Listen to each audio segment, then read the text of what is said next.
Halos 3 linggo bago ang pasukan sa mga public school, sunod-sunod na ang brigada eskwela sa iba't ibang bahagi ng bansa. Sa Quezon City, nag-kick off na ito sa host school ngayong taon. May ulat on the spot si Oscar Oida. Oscar? Yes, Rafi, Susan, formal na ngang inilunsad ang Brigada Eskwela 2023 dito sa lungsod ng Quezon. Ang host school para sa taong ito ay ang Commonwealth Elementary School na nilahukan naman ng iba't ibang kinatawan ng mga paaralan dito sa Quezon City, partikular yung mga pampublikong paaralan. Simulan nito sa pamamagitan ng parada at sa kasinundan ng isang maikling programa. Ang Brigada nagawa ilang linggo bago magsimula ang klase sa mga pampublikong paaralan. Dito voluntaryong nagtutulungan ng mga magulang, mga guro, maging ang komunidad sa paglilinis at pagsasaayos ng mga paaralan. Para sa taong ito, alinsunod sa inilabas na bagong Brigada Eskwela Implementing Guidelines ng DepEd, mas papasimplihin daw ang pagdaraos nito. Wala na raw mga nakagawiang pa-contest para sa Best Implementing School Awards at Hall of Fame Awards sa national level. Para daw na hindi na kailangang mag-solicit ang mga guro para lang sa mga aktibidad na gaya nito. Tatagal ang Brigada Eskwela hanggang August 19. Rafi? Susan? Maraming salamat, Oscar Oida. Tugon daw sa overloaded na curriculum sa mga paaralan ang inilunsad na matatag K-10 curriculum ng DepEd. May mga mababawas sa subject at mayroon ding balak idagdag. Balitang hatid ni Mariz Umali. The curriculum is overloaded with too many lessons or subjects. Yan ang dahilan ayon mismo kay Vice President and Education Secretary Sara Duterte kaya compromised ang learning delivery sa basic education sa bansa. Kaya naman matapos ang 2 taong pagre-review, inilunsad ng ang matatag K-10 curriculum. MA stands for makabagong curriculum na napapanahon. Ta stands for talino na mula sa isip at puso. Ta stands for tapang na humarap sa anuman ang hamon sa buhay. G stands for galing ng Pilipino nangingibabaw sa mundo. Pinasalamatan ng Vice Presidente si dating Education Secretary Leonor Briones sa inisyatibong simulan ang curriculum review. Sa bagong lunsad na matatag K-10 curriculum, 70% daw ang nabawas mula sa kasalukuyang curriculum na ginagamit ng mga pampublikong paaralan. Pero lalo raw itong makatutulong sa pag-intindi ng husto sa natututunan, pagpapanatili ng kaalaman at mas epektibo at mas makabuluhang learning experience. Sa grade 1 at 2, mula sa dating 7 learning area, magiging 5 na lang ang subjects. Pagdating ng grade 3, saka madaragdag ang science. Pagtungtong sa mas mataas na baitang, saka madaragdagan pa ng iba pang mga asignatura. Mapapalitan naman ang values education ng GMRC, pagtungtong sa grades 7 to 10. Gusto rin daw sanang maisama ni Vice President Duterte ang peace education. Peace education is heavily integrated in all learning areas. Awareness, social responsibility, disaster risk mitigation, human security, but all these are really meant to make our children and our learners be aware that they have to seek peaceful resolutions to conflicts even in the classroom. Phased implementation ang gagawin sa matatag curriculum simula sa school year 2024 to 2025 hanggang sa 2027 to 2028. Meron pa rin daw assignments na ibibigay maliban pag weekend. Paglilinaw naman ng DepEd.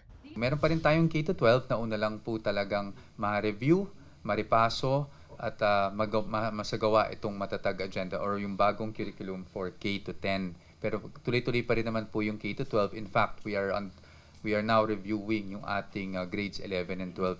Mariz Umali nagbabalita para sa GMA Integrated News.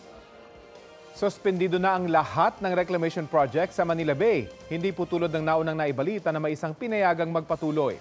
Sabi ni DENR Secretary Maria Antonia Hulo Loizaga, isa sa ilalim sa review ang lahat ng projects. Buburaw ng team ng mga eksperto para magsagawa ng cumulative assessment sa mga proyekto. Pag-aaralan din ng DENR kung nasusunod ba sa mga proyekto ang kanilang mga panuntunan o yung environmental compliance. Sabi ni Loizaga, uunahin nilang i-review ang mga proyektong ongoing na dahil ramdam na raw ang epekto niyan sa Manila Bay. So, in terms of the long-term prospects, we need to take into consideration climate change impacts on the cities that are involved and the municipalities that are involved. we need to take into consideration the geological risk. May Manila Trench scenario rin ang FIVOX. At yun po ang, for me, what needs to be taken into consideration.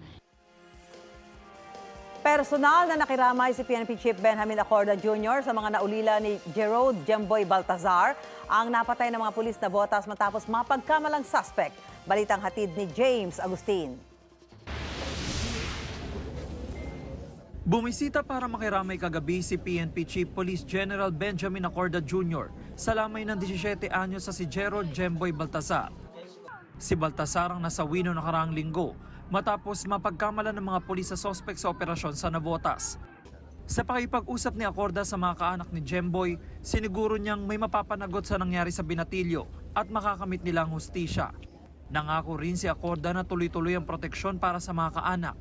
Well, nandito lang ako para unang-una to extend our condolence. At the same time, to give assurance to the member of the family na wala tayong itatago dyan when it comes to the conduct of the investigation. We will be exerting our effort na the truth will come out in the investigation.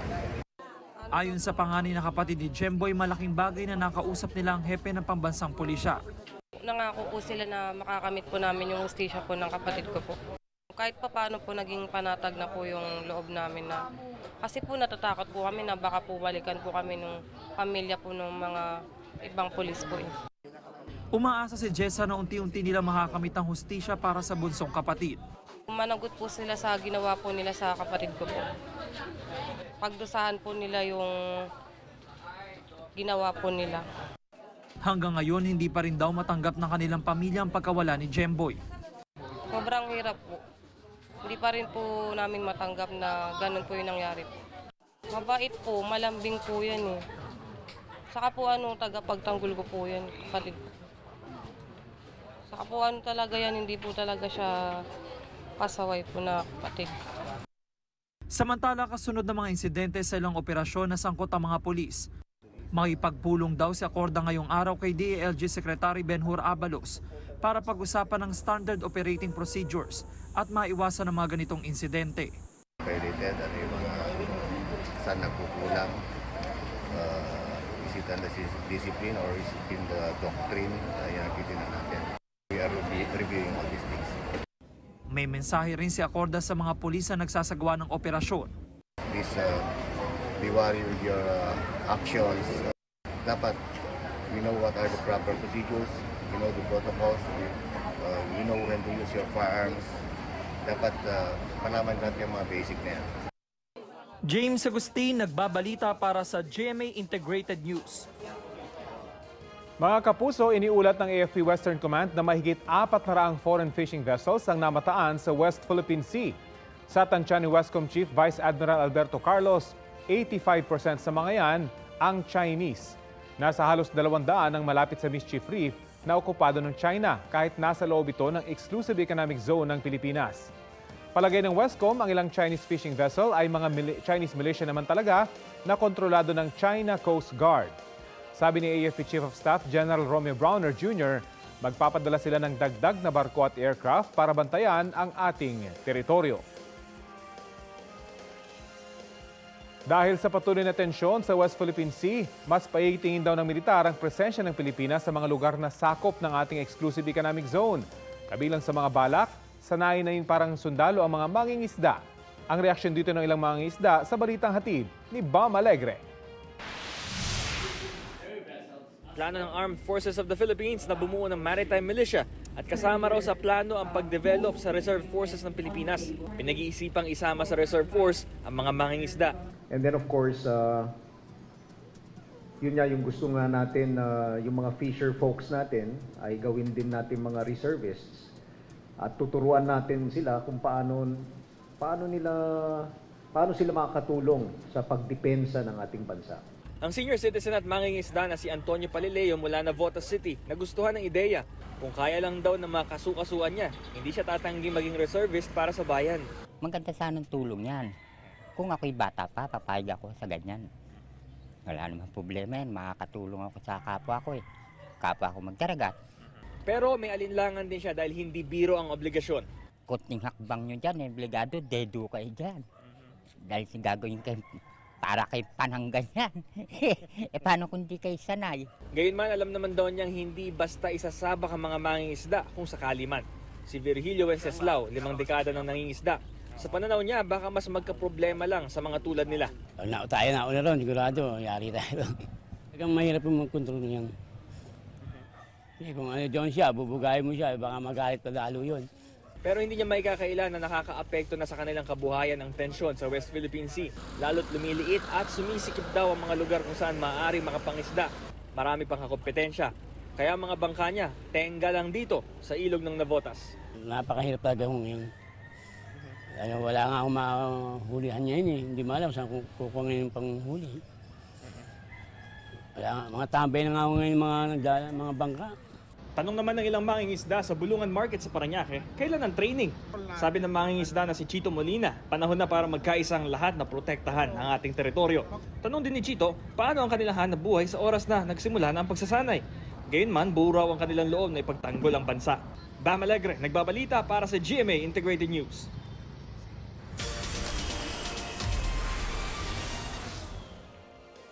Hi mga beshi! Ready na ba for my first serving of entertainment news? Una, napaiyak si Isabel Ortega, aka Jamie Robinson, sa latest episode ng Voltes 5 Legacy.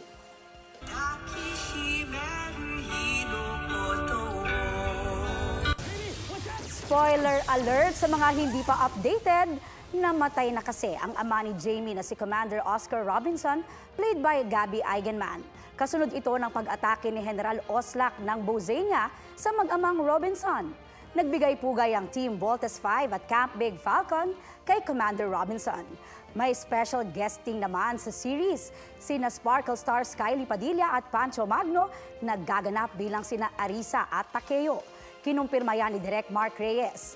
Kung ano ang magiging papel nila, yan ang dapat abangan sa Voltes 5 Legacy. Gabi-gabi sa GMA Talibabad, Lunes hanggang Biyernes, pagkatapos ng 24 oras.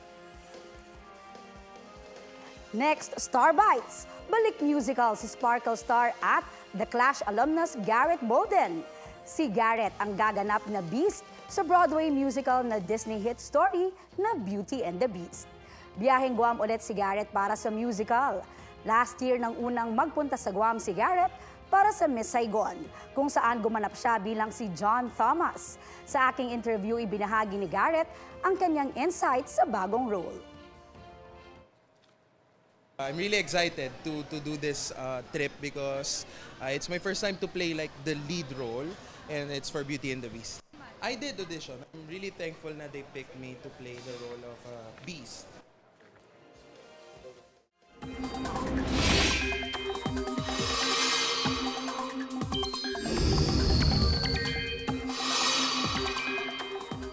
May bagong low pressure area na namataan sa Philippine Sea. Nakakaapekto na kaya ito sa lagay ng panahon ngayong weekend? Alamin natin mula kay Katrina So ng GMA Integrated News Weather Center. Katrina? Salamat, Rafi. Mga kapuso, nalusaw na ang binabantayang low pressure area sa loob ng Philippine Area of Responsibility. Sa ngayon, hanging habagat ang nakapekto ngayon sa ating bansa ayon sa Pag-asa. Wala pa ring direktang epekto sa ating bansa nga yung bagyong may international name na Lan. Typhoon na ito na huling namataan 2,235 kilometers east-northeast ng extreme northern Luzon. Taglay nito ang lakas ng hangin na abot sa 155 kilometers per hour. Hindi na inaasahang papasok sa PAR ang nasabing bagyo dahil patuloy nitong tinutumbok ang bansang Japan. Sa mga susunod na oras, asahan ang pag-uulan sa malaking bahagi ng bansa. May mga lugar na posibleng makaranas ng heavy rains kaya dapat maging alerto mula sa banta ng baha o landslide. Ngayong weekend, lalo sa bandang hapon, higit na ulanin ang ilang panig ng Southern Luzon, Visayas at Mindanao. Base nga yan sa rainfall forecast ng Metro Weather. Generally, good weather ang aasahan dito sa Metro Manila ngayong weekend. Kaya sa may mga planong maglaba dyan, G na yan. Pero posible ang mga biglaang ulan o local thunderstorm sa ilang lugar. Maraming dam dito sa Luzon ang nakapagtala ng bahagyang pagbaba ng water level. Kasama dyan ang Angat, Ipo, Ambuklao, Binga, San Roque, Magat at Caliraya Reservoir base sa monitoring ng Pag-asa sa nakalipas na 24 oras. Tumaas naman ang water level sa Lamesa at Pantabangan Reservoir. Sa Cotabato City, kahit walang bagyo, pineperwisyo ng baha ang ilang taga-barangay Tamontaka. Nagmistulang lawa ang loob ng bahay na yan dahil sa biglaang pagtaas ng tubig na dulot ng malakas na ulan. Ayon sa ilang residente, may mga kanal naman sa kanilang lugar na daanan ng tubig papunta sa ilog. Ngunit dahil sa pagdami ng mga bahay sa lugar, natambakan na ang mga ito ng lupa. Mabilis na tuloy tumaas ang tubig kapag may malakas na ulan. May mga bahagi rin umano ng barangay na minsan lang sa buong taon makaranas ng tuyong lupa dahil mas madalas ay lubog ito sa tubig. Mga kapuso, ramdam nyo ba ang mainit na panahon dito sa Metro Manila kahapon? Ayon sa Pag-asa, naitala ang 33 degrees Celsius na maximum temperature sa Science Garden, Quezon City kahapon. Posibleng magpatuloy iyan sa mga susunod na araw. May monsoon break daw kasi ngayon. Ang maalinsangang panahon ay dahil sa mahinang habagat. Wala raw kasing bagyo o anumang large-scale weather disturbance na nagpapalakas dito. Pero kahit na may monsoon break, posible pa rin ang panandaliang ulan o thunderstorm. Itinanggi ng San Miguel Corporation ang airport project nila sa Bulacan ang sanhi ng malawakang pagbaha sa lalawigan kamakailan. Sagot nila ito sa pahayag ni Bulacan Governor Daniel Fernando na construction projects ang isa sa mga sanhi ng malawakang pagbaha sa kanilang probinsya. Nasa state of calamity ang Bulacan dahil sa pagbaha. Ayon kay SMC President and CEO Ramon Ang, matagal ng problema ang baha sa Bulacan. Lalo raw yang lumalala dahil sa polusyon sa mga ilog at paglaki ng populasyon sa lalawigan. Ang nakikita raw na solusyon ni Ang, malawakang clean up ng mga ilog at daluyan ng tubig sa Bulacan. Handa raw silang makipagtulungan sa DENR at mga lokal na opisyal ng pamahalaan kaugnay niyan. Sa ibang balita, tila mamahaling mga bato o gemstones ang ipinalumuti ng isang estudyante sa mga nilikha niyang damit para sa kanyang thesis. Ang mga embellishment hindi aakalaing galing pala sa basura. Narito ang report. Makukulay, kumikinang, at talaga namang class. Mga obra yan ni Joshua Galano Asuncion para sa kanyang thesis na eco-fashion. Metamorphosis of Trash into Class. Ang embellishments sa mga kasuotan, pinulot sa tambak ng mga basura, nilinis. I actually picked them one by one. I selected those plastic waste na pwede ko siyang i-convert into the beads. And then I washed them, I sorted them by colors. I also sterilized them. Ginupit ng maliliit, nilagyan ng resin hanggang sa maihulmang maliliit na embellishments. Isa-isang tinahi. Heto na ang finished product ng men's formal wear. Elegante rin ang mga gown. Parang naging normal na sa atin yung problem ng plastic pollution. So I really want to contribute in my own simple way. Ang nagtutulak kay Asuncion ang kanyang pagmamahal sa kalikasan at pagkahilig sa pagdidisenyo. Target din niya maging wearable ang kanyang mga likha. I wanted to go in between fashion and green clothing where I can make a wearable item at the same time sophisticated pa rin yung mga mukha nila. Kahit mabusisi ang proseso ng paggawa ng mga pandisenyo mula sa plastik na basura, gusto ni Asuncion na mapatunayan na bukod sa mapapakinabangan pa, makakalikha rin mula sa mga ito ng mga kakaiba at magagandang bagay. It's really possible talaga na even yung mga trash na, it can be convertible into something else. And just like yung mga sinasabi ko na worm, caterpillar, in the future, they will turn into something like a magnificent butterfly. Good news sa mga consumer, bawal nang ipasa ng National Grid Corporation of the Philippines ang binabayaran nitong franchise tax. Ayon sa Energy Regulatory Commission, binawi nila ang kanilang resolusyong nagpahintulot nito dahil may desisyon ng Supreme Court noong 2002 na bawal ipasa sa mga consumer ang franchise tax. Ang franchise tax ang 3% na buwis na kailangang bayaran ng NGCP bilang kumpanyang namamahala sa transmission ng kuryente sa bansa. Ayon kay ARC Chairperson Mona Risa Di Malanta, nasa 1 centavo per kilowatt-hour ang tapya sa buwan ng electric bill ng mga consumer. Maglalabas ng isa pang resolusyon ng ARC para gawing formal ang kanilang desisyon. Sabi naman ni NGCP spokesperson Cynthia Alabanza, susunod sila kapag natanggap na nila ang kopya ng resolusyon.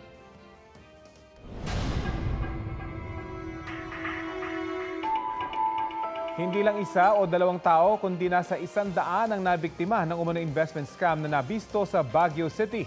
Ang mga nabiktima umaasa na maibalik ang kanilang pera. Kaya dumulog sila sa NBI Cordillera Administrative Region. Kabilang sa kanila ang isang cancer patient na nawala ng 1 milyong pisong ipinasok sa investment scheme. Ginagamit daw niya na pampagamot ang mga unang kinita ng kanyang pera. Pero kalaunan ay unti-unti nang nadedelay ito hanggang sa wala nang dumating na kita. Ganito rin ang sinapit ng iba pang nagrereklamo. May pinirmahan naman daw na kontrata, pero ang investment tila naging pautang na may 5% interest kada buwan. Paliwanag ng NBI Car Ponzi Scheme ang tawag sa mga modus operandi na nanghihikayat kumita ng mabilisan. May cease and desist order na ang Securities and Exchange Commission laban sa grupo noon pang Marso, pero nagpatuloy pa rin ang operasyon ito. Pagbebenta lang ng cosmetics ang papeles ng kumpanya at hindi ang pag-aalok ng investment securities. Kakasuhan ng 6 na namumuno ng kumpanya ng paglabag sa Securities Act at syndicated estafa. Nagpaabot naman ng mensahe ang grupo na nagpapatakbo ng naturang investment scheme. Pinapaliwanag nila na gusto rin nilang malaman kung kanino o saan talaga napunta ang mga pera. Haharapin daw ng grupo ang akusasyon sa tamang pagkakataon. Mga kapuso, maging mapanuri sa mga nag-aalok ng investment para wag maging biktima. Pera na, nagmistulang kahoy pa. Iyan ang nangyari sa libu-libong pisong ipon ng isang working student matapos atakihin ng anay ang kanyang alkansya. Balitang hatid ni Jamie Santos. Paghirapan tapos walang nangyari. Kinain lang ng anay.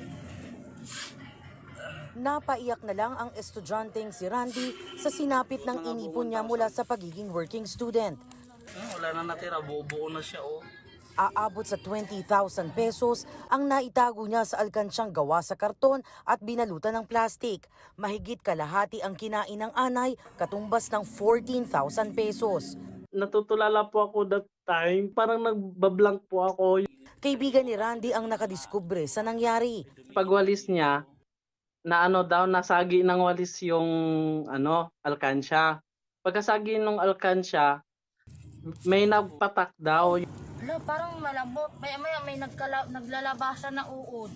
Graduating na si Randy sa kursong Information Technology. Pero problema ngayon ang pangmatrikula niya sa pasukan. Ang nangyari sa pera ni Randy, kabilang sa mga sira-sira o tinatawag na mutilated banknote. Alinsunod sa BSP Circular No. 829 Series of 2014, may 3 pamantayan para mapalitan ang nasirang pera. Dapat may natira pang 60% sa laki o size ng pera. Kailangan may natirang alinmang bahagi ng pirma ng BSP Governor o ng Pangulo ng Pilipinas. Pangatlo ay ang security thread na kailangang nakikita sa sirang pera. Maliban na lang kung nawala o nasira ang security thread dahil sa sunog, kemikal, pagkakabasa, anay, daga o katulad ng peste. Kailangang dalhin ang sirang pera sa otorisadong bangko. Ang bangko ang magdadala nito sa BSP para masuri. Kung makapasa sa requirements ang nasirang pera, idedeposito ng BSP sa account ang bangko ang kaukulang halaga para maibalik ito sa kanilang kliyente. Ang problema, nagkapira-piraso na ang pera ni Randy at nagmistulang lupa ang iba pa. 6,000 pesos lang ang natira sa kanyang ipon.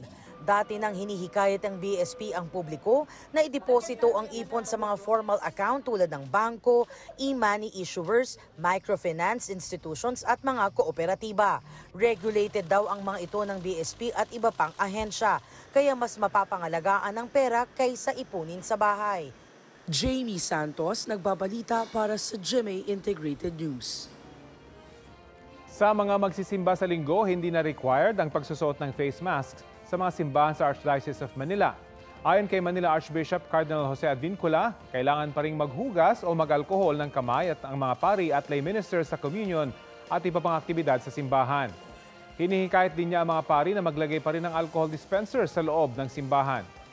Iba-iba ang reaksyon sa Quiapo Church sa pagbawi ng mandatory face mask. Ang iba, natutuwa dahil mas komportable raw silang magsimba kapag walang suot na face mask. Meron ding ibang nagsusuot ng face mask para daw iwas sakit. Weekend is family bonding time para sa marami sa atin. Kaya ang biyahe ni Drew may patikim kung saan pwedeng dalhin ang mga bata.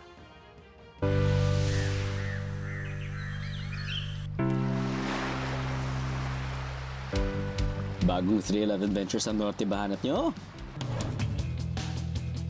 Para sa mga naghahanap ng outdoor activities na pwedeng subukan ng buong pamilya, well, I got you, Bieros.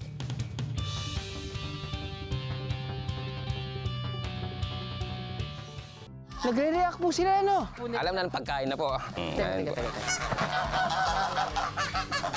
Nag-look away sila. Ito kasi yung oras na nagpapakain na po. Pero hindi natin... Ang lambot, Jeff! I love it. Para mas sulit ang gala, dito na tayo sa maraming pwedeng magawa. Kasi meron tayong kiddie pool, meron tayong wave pool, tsaka inflatable. So lahat pwedeng mag-i-enjoy. Bit-bitin na ang buong pamilya at barkada dahil isang sulit at legit na biyahe ang ating mararanasan. All for one sa Bataan. Pag medyo adventure enthusiast ka, imposible kang magsasawa ka dahil sobrang daming pwedeng gawin. This is truly a spectacle phenomenon. Hindi mo akalain na meron palang ganito dito sa Bataan. Actually, dito sa mismo sa Luzon. Indeed, family time is the best time.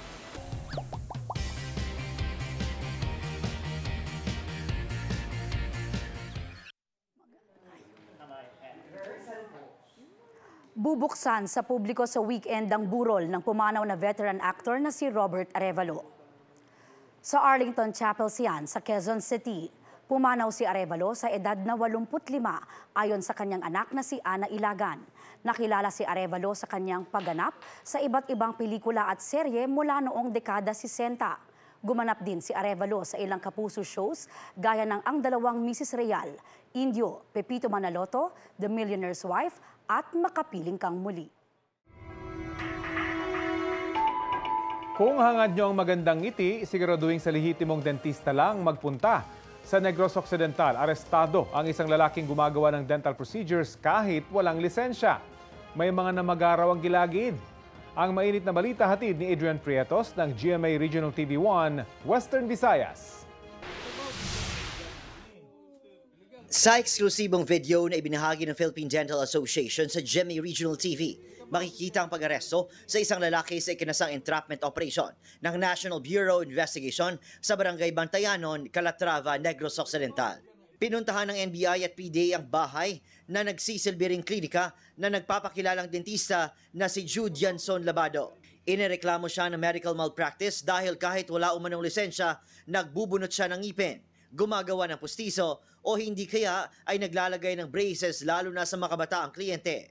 Depensa ni Labado, naawa siya sa mga kliyente na hindi kayang magbayad sa pagpapaayos ng ngipin. Karaniwan daw ay libre o donasyon lang ang kapalit ng kanyang serbisyo. Hangyo lang nako sa kapwa nako mga licensed doctor. Tagaan naman nilang privilege sa mga pobre ang mahirap. Donation lang ako hatag mga... Ano mga donation nila sa iyo, sir?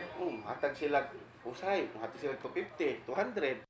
Napag-alaman din na isa sa mga anak ni Labado ang nagsisilbing assistant niya. Ayon sa mga otoridad, ilan sa mga naging kliyente niya ang nagreklamo ng pamamaga ng kanilang gilagid. Kay damo nabala na mga cases gakadto sa mga colleagues namon na naga-inflame na ang mga ngislo nila. So that's why ara na siya sa lista sang NBI. Desidido ang PDA na sampahan ng kaso si Labado ng paglabag ng RA 9484 o the Philippine Dental Act of 2007. Hindi pwedeng yung walang authority o walang license. Kasi public health ang ano dito ang what is at stake here. Mula sa GMA Regional TV 1 Western Visayas, Adrian Prietos, nagbabalita para sa GMA Integrated News.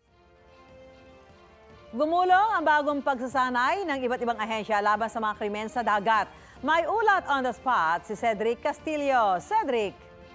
Yes, Susan, para mahasa ang interoperability ng iba't ibang law enforcement units ng Pilipinas, isinagawa ngayong umaga sa Manila Bay ang kauna-unahang alalayan exercises. Sa pangunguna ng National Coast Watch Center o NCWC, nagsanib puwersa ang mga operatiba ng Philippine Navy, Coast Guard, PNP, PIDEA, Customs at iba pa para respondihan ang kunyari ay pagdating ng isang foreign vessel na MV Scalawag.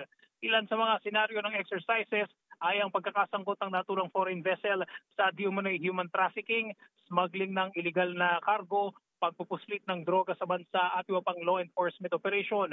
Kaninang umaga, nagbistulang tensyonado ang isang bahagi ng Manila Bay malapit sa tanggapan ng NCWC dahil sa mga barko, rubber boats, helicopter at mga armadong operatiba na rumonda bilang bahagi ng exercises. Ilang mga banyagang observers din ang dumalo ngayong umaga, kabilang na ang kinatawanan ng European Union. Ayon kay Coast Guard Vice Admiral Roy Echeverria, commander ng NCWC, sinusubukan ngayong umaga ang capability ng communications platform na donation ng EU sa mga law enforcement units ng bansa. Sa pamamagitan daw nito ay mapapabilis ang koordinasyon at pagresponde sa mga maritime incident.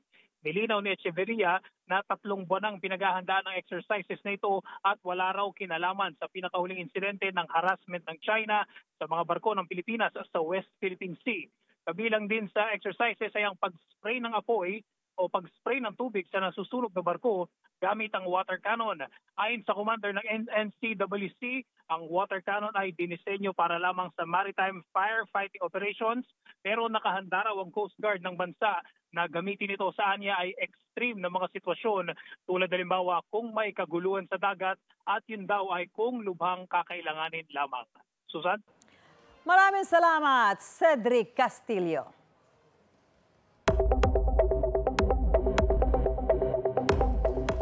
Para sa mga naghahanap ng trabaho, may job openings ang Department of Foreign Affairs. May 3 job vacancies sa Cultural Diplomacy Project Assistant. 25,000 pesos ang buwan ng sahod dyan. Open ang application hanggang August 18. May mga bukas na posisyon din para sa Information Technology Officer, Technical Support Staff at Supervising Administrative Officer. Sa August 20 naman ang deadline dyan. Bisitahin po ang dfa.gov.ph/jobvacancies para sa karagdagang detalye.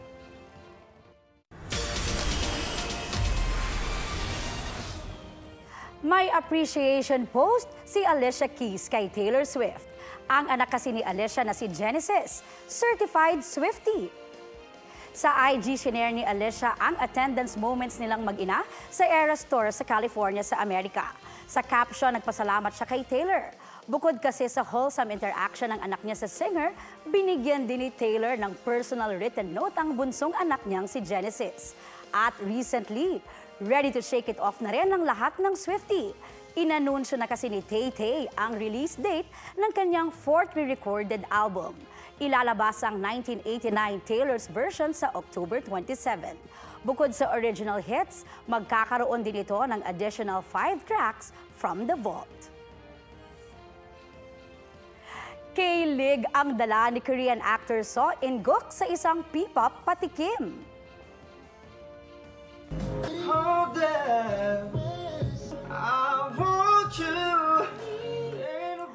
Uploaded ang video na yan sa personal YouTube channel ni So In-guk. With full emotion, maririnig na nakisabay siya sa kantang I Want You ng Filipino boy band na SB19. Ang tanong ngayon ng fellow fans, maririnig kaya nila ang cover na ito live? Yan ang aabangan nila bukas sa nakaschedule na first ever Asia fan meeting ni In-guk sa Manila. Sumikat ang aktor sa ilang Korean hit series gaya ng Reply 1997 at The King's Face. Ayan, Susan, bukod sa paborito mong gulay, trip mo rin ba ibang mga putahing isda? Sinabi mo pa, Rafi, kahit anong klase ng isda. Yan. Sa Bugay, Cagayan nga, nasa 1,000 kilo ng isdang malaga ang sabay-sabay na inihaw. Kasabayan ng pagdiriwang ng Malaga Festival na tiyempo ring harvest season sa bayan. Iba't ibang putahe din ang niluto mula sa another batch ng 500 kilos ng malaga. Habang ang karagdagang 500 kilos na sana'y ihahanda rin sa pista, ipinamahagi naman sa mga nasalanta ng Bagyong Egay. Dami. Ito naman, isa pa more. May Maliputo Cook Fest sa mga taga San Nicolas sa Batangas. Tampok at ibang putahe na ang pangunahing sangkap ay isdang maliputo. Ang challenge sa mga kalahok, mailuto sa loob ng 1.5 oras ang 2 kilong maliputo. May mga nag-adobo ng maliputo sa gata, maliputo curry, maliputo with creamy white sauce o wine sauce. May pinasosyal ding maliputo Brazilian stew. Aba, kakaiba yun Hindi rin padadaig ang honey glazed maliputo. Isama rin ang maliputo embutido, hamonado. At para sa mga trip ng maasim, meron ding sinigang na maliputo sa labong. At kung craving for maanghang, Bicol Express maliputo. Sa huli, ang maliputo garlic brand sauce ng Barangay Bangkoro ang nagwagi ng 30,000 peso cash prize plus trophy. Ayan, alin doon yung mga Yung sa luto? pwede mo lutuin? Ako pagka maliputo, pwede na akong inihaw lang yan. O kaya paksiw malasa lang. daw kasi yung maliputo Hindi, no? sa isda ayoko ng complicated na luto. Para madali lang, paksiw o kaya inihaw o pinangat, okay naman. Yun. O yung isdang malaga kanina, yung sa Cagayan, mahal yun. Mahal ang talaga. kilo Pero nun, dami, pero ang sarap daw nun. At napakarami ng mga yung kanilang hinanda. Yung At nakatikim din, pati yung mga nasa lantanan. Parang kaya ako hindi ng bagyo. nakabili niyan parang mahal ang kilo niyan Parang maliputo, di ba ang mahal niya sa Tagaytay pag umorder ka sa mga restaurant. Kaya minsan pag in-order ko sa restaurant, kinakalimutan ko muna Masyado kasing mahal Babalik na lang muna ako sa tilapia at bangus. Paisa-isa lang naman. Hindi naman siguro araw-araw kasi. Minsan. Pagka nilibre mo ako, Rafi. Pwede. Kainin natin dun sa resort niyo. At ito po ang Balitang Hali. Ako po si Rafi Tima. Bahagi kami ng mas malaking misyon. Para sa mas malawak na paglilingkod sa bayan, sa ngalan ni Connie Sison, ako po si Susan Enriquez mula sa GMA Integrated News. Ang News Authority ng Pilipino.